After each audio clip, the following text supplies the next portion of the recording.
ताज़ा तरीन वीडियोस के लिए चैनल को सब्सक्राइब करके बेल आइकन और ऑल नोटिफिकेशन पर क्लिक करें ताकि आपको मिले हर अपडेट सबसे पहले।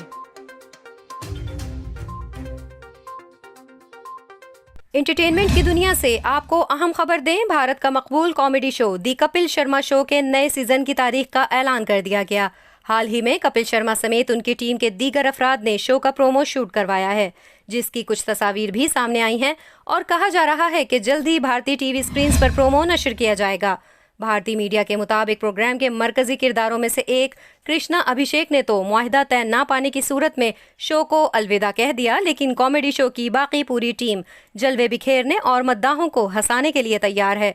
प्रोग्राम का आगाज 10 सितंबर से हो रहा है। प्रोग्राम में कपिल समेत अर्चना सिंह, समूना चक्रवर्ती, कीकू शारदा और चंदन प्रभाकर दिखाई देंगे।